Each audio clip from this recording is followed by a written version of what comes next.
Kalau kamu masih berpikir bahwa kerja keras itu akan bisa menghasilkan kekayaan yang besar, nah kamu harus nonton video ini sampai habis.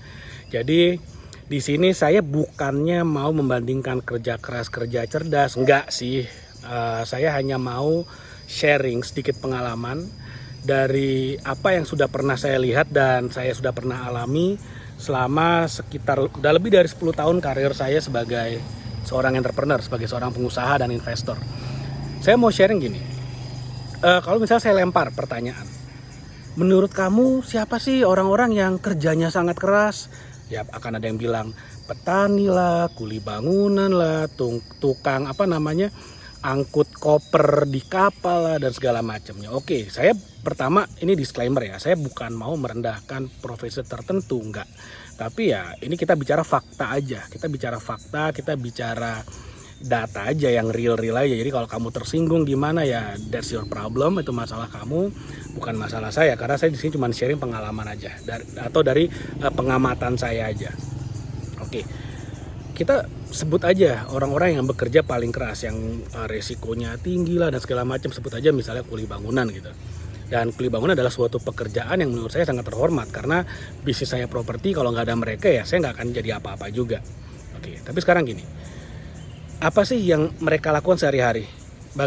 Berapa kalori yang mereka harus bakar sehari, berapa jam mereka kerja sehari dibandingkan dengan berapa yang mereka dapatkan sehari atau sebulan atau setahun.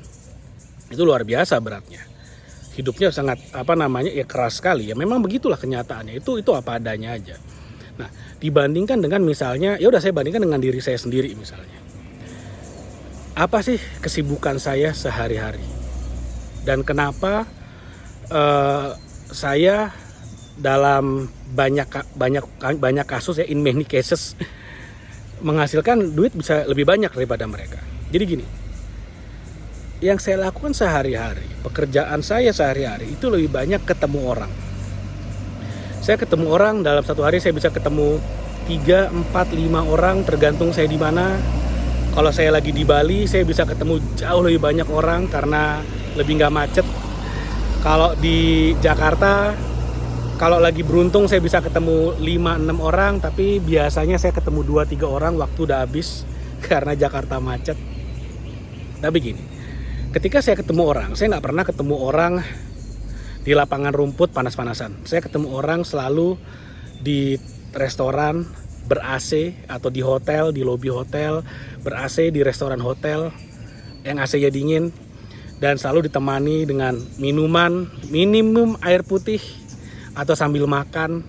Jadi kondisinya beda banget ya. Kondisinya beda banget misalnya dibandingkan dengan teman-teman yang mungkin sekarang bekerja di sawah, di ladang. Tapi kemudian dalam satu kali meeting, kalau deal gitu kan, itu bisa menghasilkan mungkin minimum puluhan juta, ratusan juta, miliaran, atau jangka panjang bisa menghasilkan puluhan miliar, seperti itu. Ini fakta aja. Nah, pertanyaannya adalah gini, apa yang membedakan?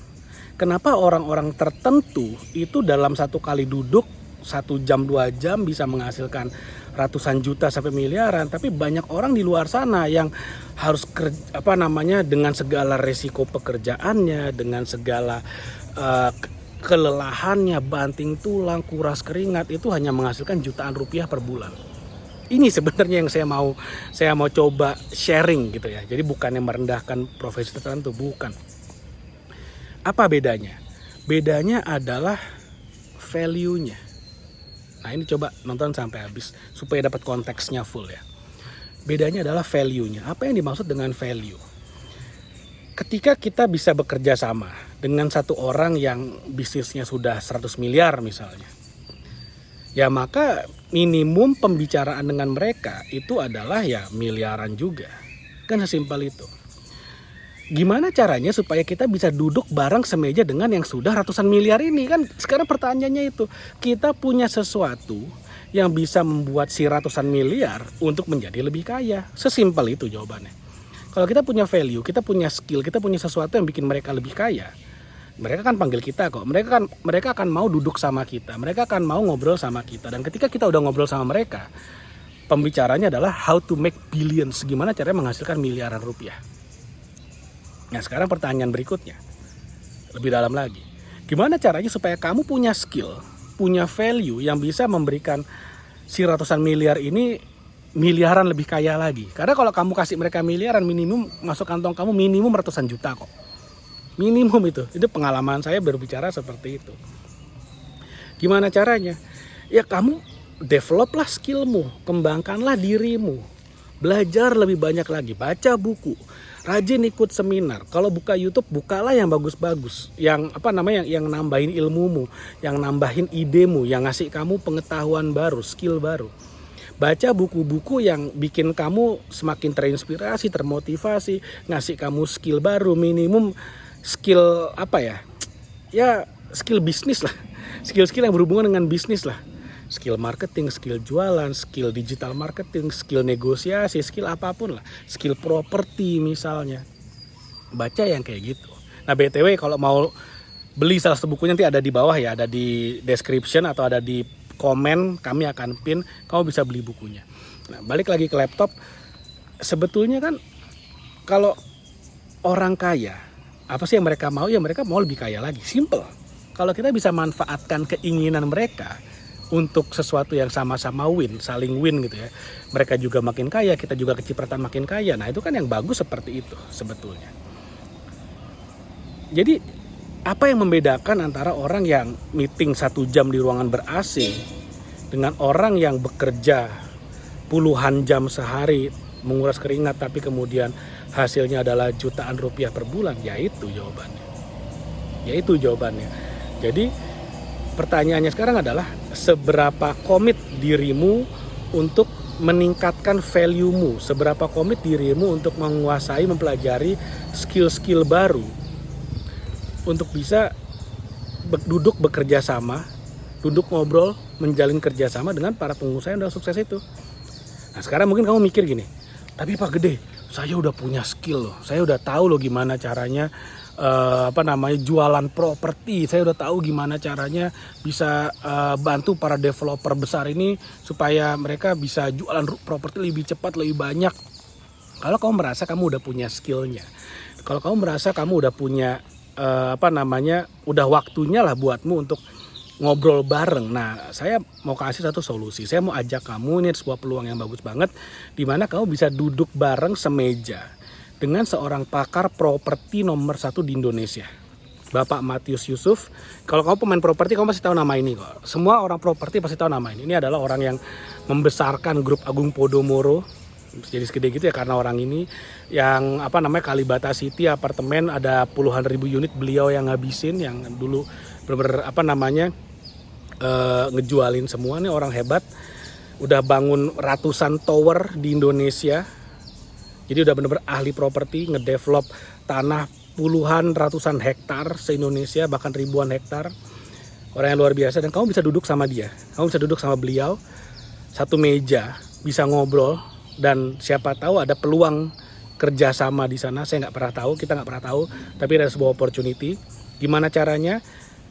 Mudah-mudahan video ini belum lewat ya waktunya ketika di-upload, ketika kamu nonton ya, mudah-mudahan belum lewat ya. Tanggal 30 April 2024, saya akan mengajak beliau untuk seminar bareng. Tapi ini nggak cuma seminar, akan ada kesempatan buat kamu juga duduk bareng, makan bareng, dinner bareng dengan beliau. Di Bali, Denpasar di Bali, tanggal 30 April, seminarnya jam 1 sampai jam 5 siang, 1 siang sampai jam 5 sore. Lalu dilanjutkan dengan eksklusif dinner dengan para pembicara. Dan ini topiknya adalah peluang bisnis dan investasi properti pasca Pilpres 2024. Sekarang the best time untuk kita masuk ke properti. Oke, jadi investasinya berapa per orang? Kalau seminar doang 300.000. Kamu bisa tanya apa aja di seminar. Kamu akan ada sesi tanya jawab yang sangat lama. Tanya anything kepada semua pembicara. Saya juga salah satu pembicara di sana nanti. Dan kalau kamu mau ikutan dinernya, itu investasinya 1 juta rupiah. Jangan tanya nanti makannya apa, tapi tanya waktu nanti kamu duduk dengan seorang pakar nomor 1 di Indonesia, kamu mau tanya apa, kamu mau ngobrol apa. Itu jauh lebih penting. Kamu mau tukeran kontak sama seorang investor juga bisa, di sana akan banyak sekali.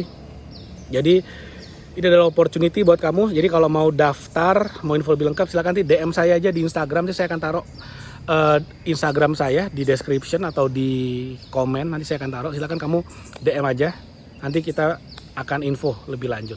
Oke? Mudah-mudahan apa yang saya share bermanfaat. Jangan lupa like video ini dan share video ini dan subscribe YouTube channel ini. Thank you, sampai ketemu lagi di video berikutnya.